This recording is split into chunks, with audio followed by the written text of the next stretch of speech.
মাই traditional কিচেনে আরও একটা নতুন রেসিপির ভিডিওতে আপনাদের সকলকে স্বাগত জানাই। শীত তো প্রায় যাই শীতের এই শেষের দিকে শীতের দুটো লোভনীয় রেসিপি নিয়ে চলে এসেছি। আজকে তৈরি করব ছাঁচ পিঠে। আমরা বলি সরা পিঠে, অনেকে ছাঁচ পিঠে বলে, চিতল পিঠে বলে। পিঠেটা একই কিন্তু নাম ভিন্ন ভিন্ন। তো আজকে এই সরা পিঠে করব, সঙ্গে করব দেশি মুরগির মাংস।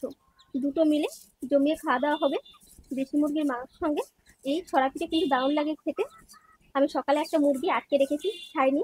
ওই মুরগিটা কেটে আজকে রান্নাবান্না হবে। তো সম্পূর্ণ ভিডিওটা দেখানোর জন্য আশা করি আজকের ভিডিওটা আপনাদের অনেক ভালো লাগবে।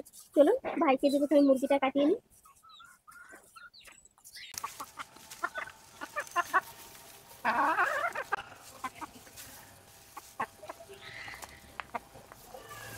এই দেখুন, এই যে দেশি মুরগি, এই মুরগিটা আজকে রান্না বান্না করব। তো মুরগিটাকে এখন কাটিয়ে নিই।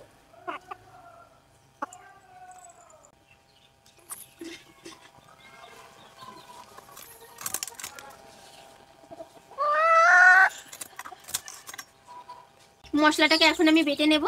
গোটা গরম মশলা, জিরে, আদা, রসুন ও শুকনো লঙ্কা বেটে নেব। গোটা গরম মশলাটাকে আগে বেটে নিই।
এই নিয়ে দিদি, মুরগিটা কেটে দিয়েছি।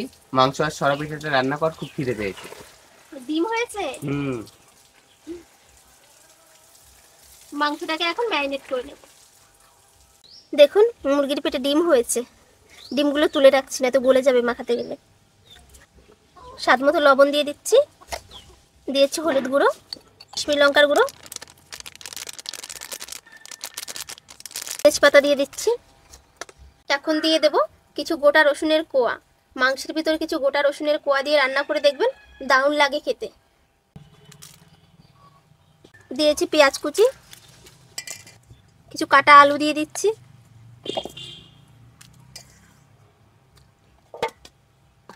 দুটো বাটার দিয়ে দিচ্ছি। বাটার দিয়ে রান্না করবেন, দেখবেন দারুণ লাগবে খেতে। মাংসের টেস্টটা আরও বেড়ে যায় বাটার দিলে। এখন বাটা মশলাটা দিয়ে দিচ্ছি, গরম মশলাটা বাদ দিয়ে। এখন সমস্ত কিছু ভালো করে মেখে নেব।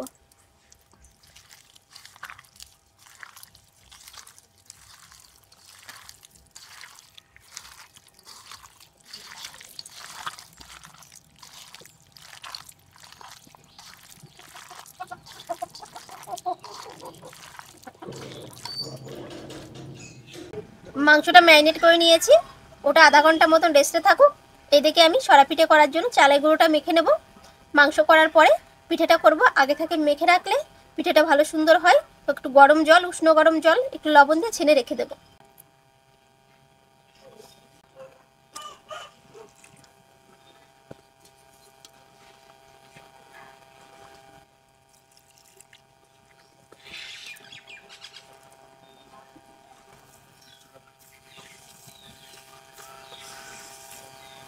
প্রায় 15 মিনিট ধরে এই যে ছেনে রেখে দিলাম, এইভাবেই রেখে দেবো। আর জলটা পরে দেবো, যে জলটা লাগবে।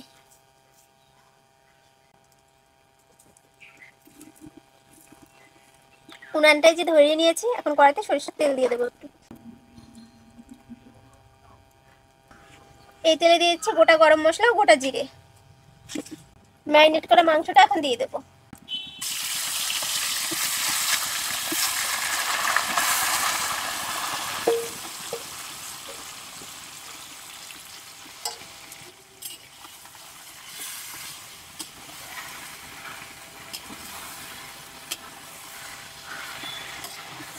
মাংসটাকে এখন ভালো করে কষিয়ে নেব।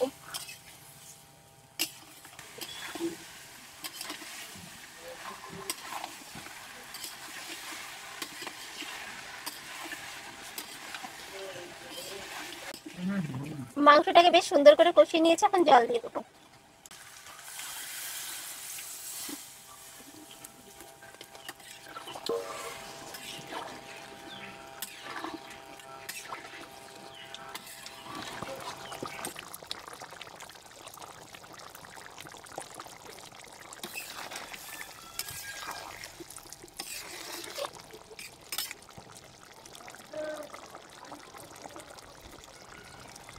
সরা পিঠে দিয়ে মাংস খেতে হলে মাংসতে একটু ঝোল রাখতে হয়। এখন এই গরম মশলা বাটাটা দিয়ে নামিয়ে নেব।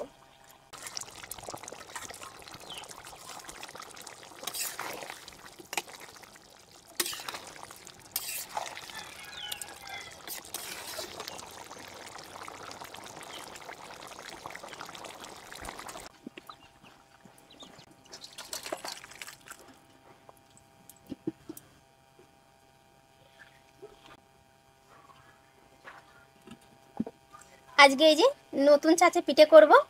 আগে পরে এই ছাঁচে করিনি, আজকে নতুন কিনে আনা হয়েছে। জানি না কেমন পিঠে হবে। তো ছাঁচটাকে যে উনানের উপর তুলে দিলাম, গরম হতে থাকুক। এদিকে আমি যে চালের গুঁড়োটা মেখে রেখেছি ওখান থেকে কিছুটা নামিয়ে রেখে তারপর ওটা একটু জল দিয়ে মেখে নেব, কারণ ওই পাত্রে অতটা ধরবে না।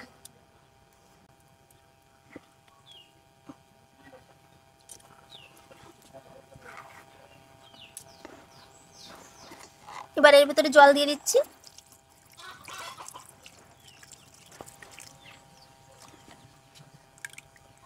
এই দেখুন বেশ ঘন করে গুলে নিয়েছি। এখন পিঠেটা তৈরি করে নেব। কাপড়ে যে একটু তেল লাগিয়ে নিয়েছি, এখন ছাঁচের গায়ে মাখিয়ে নেব যাতে পিঠেগুলো সুন্দরভাবে উঠে আসে।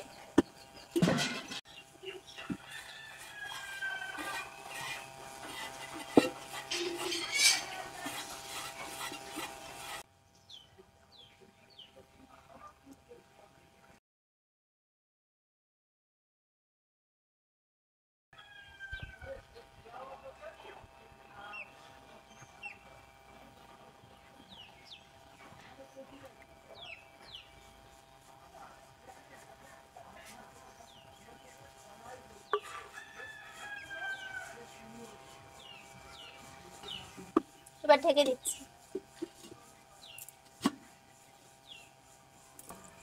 এখন মিডিয়াম জালে পিঠেগুলো তৈরি করে নেব।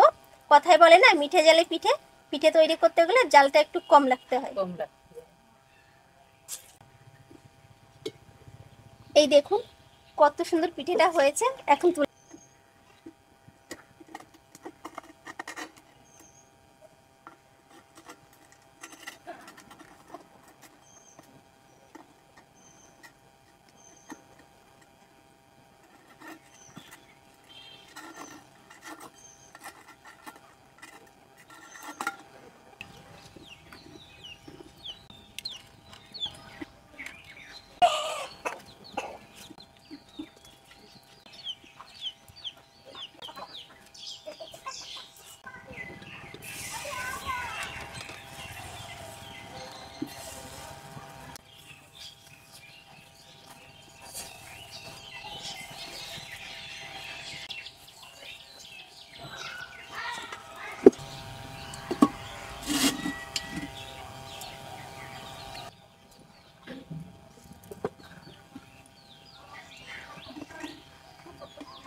দিদি দে খেতে দে, খুব খিদে পেয়েছে। দিচ্ছি দাঁড়া।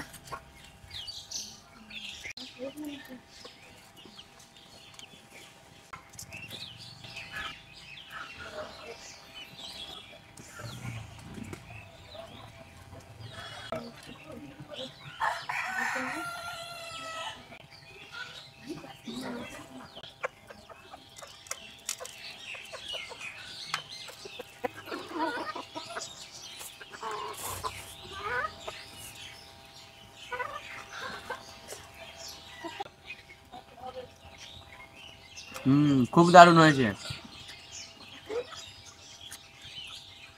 পিঠের সঙ্গে মাংসটা জমে ক্ষীর হয়ে গেছে। আমার এই সরা পিঠে সঙ্গে দেশি মুরগির রেসিপিটা আপনাদের কেমন লাগলো অবশ্যই কিন্তু কমেন্টে জানাবেন। আর ভিডিওটা ভালো লাগলে অবশ্যই লাইক ও শেয়ার করবেন। আর এরকম নিত্য নতুন রেসিপির ভিডিও পেতে আমার চ্যানেলটিকে সাবস্ক্রাইব করে আমার পাশে থাকানো দিল। আর সম্পূর্ণ ভিডিওটা দেখার জন্য অসংখ্য ধন্যবাদ জানাই।